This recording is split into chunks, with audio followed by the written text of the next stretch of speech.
Are you familiar with the Hentavirus, Agent Mulder? Are you familiar with the Hentavirus, Agent Mulder?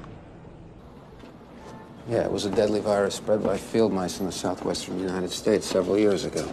According to the newspaper, FEMA was called out to manage an outbreak of the Hentavirus. Are you familiar with what the Federal Emergency Management Agency's real power is? FEMA allows the White House to suspend constitutional government upon declaration of a national emergency. Think about that.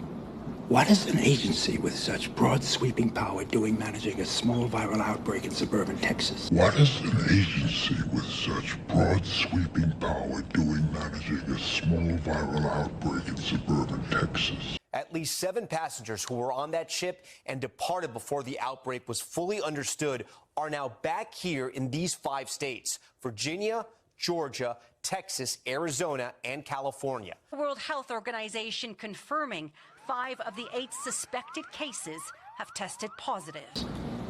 You're saying it wasn't such a small outbreak? No. I'm saying it wasn't the Hentavirus. Well, what was it?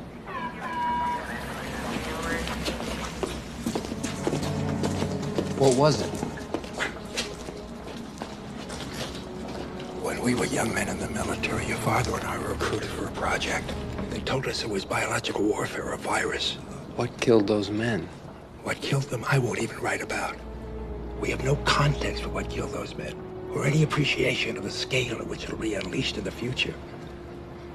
A plague? The plague to end all plagues, Agent Mulder. A silent weapon for a quiet war. A silent weapon for a quiet war. The systematic release of an indiscriminate organism for which the men who will bring it on still have no cure. They've been working on this for 50 years.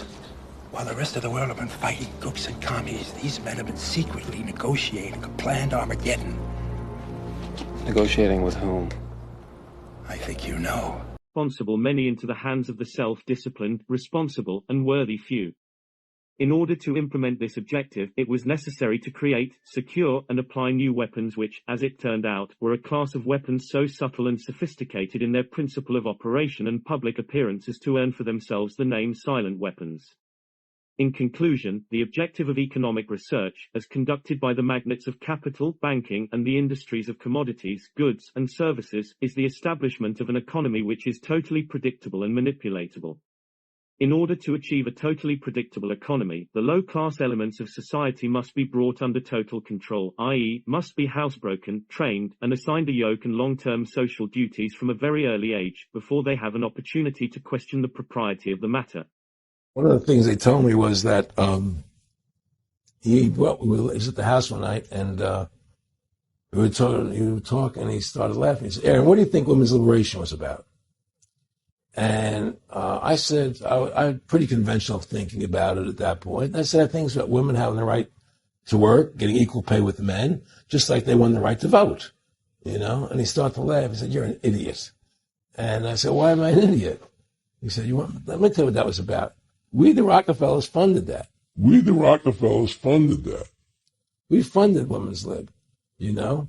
And we're the ones who got all over the newspapers and television, the Rockefeller Foundation. He says, and you want to know why? He says, there were 2 primary reasons.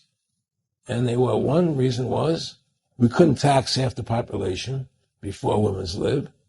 And the second reason was now we get the kids in school at an early age. We can indoctrinate the kids how to think. It breaks up their family. The reason was now we get the kids in school at an early age. We can indoctrinate the kids how to think. It breaks up their family.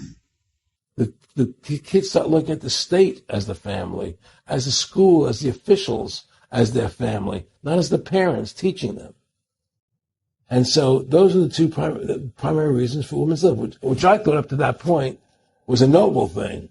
You know, when I saw their intentions behind it, where they were coming from when they created it, the thought of it, I saw the evil behind what I thought was a noble venture. In order to achieve such conformity, the lower-class family unit must be disintegrated by a process of increasing preoccupation of the parents and the establishment of government-operated daycare centers for the occupationally orphaned children. The quality of education given to the lower class must be of the poorest sort, so that the moat of ignorance isolating the inferior class from the superior classes and remains incomprehensible to the inferior class. With such an initial handicap, even bright lower-class individuals have little if any hope of extricating themselves from their assigned lot in life. This form of slavery is essential to maintain some measure of social order, peace, and tranquility for the ruling upper class. Descriptive introduction of the silent weapon. Everything that is expected from an ordinary weapon is expected from a silent weapon by its creators, but only in its own manner of functioning. It shoots situations, instead of bullets. Propelled by data processing, instead of chemical reaction, explosion. Originating from bits of data, instead of grains of gunpowder. From a computer, instead of a gun. Operated by a computer programmer, instead of a marksman. Under the orders of a banking magnate, instead of a military general. It makes no obvious explosive noises, causes no obvious physical or mental injuries, and does not obviously interfere with anyone's daily social life. Yet it makes an unmistakable noise, causes unmistakable physical and mental damage, and unmistakably interferes with the daily social life, i.e., unmistakable to a trained observer, one who knows what to look for. The public cannot comprehend this weapon, and therefore cannot believe that they are being attacked and subdued by a weapon. The public might instinctively feel that something is wrong, but that is because of the technical nature of the silent weapon. They cannot express their feeling in a rational way, or handle the problem with intelligence. Therefore, they do not know how to cry for help, and do not know how to associate with others to defend themselves against it.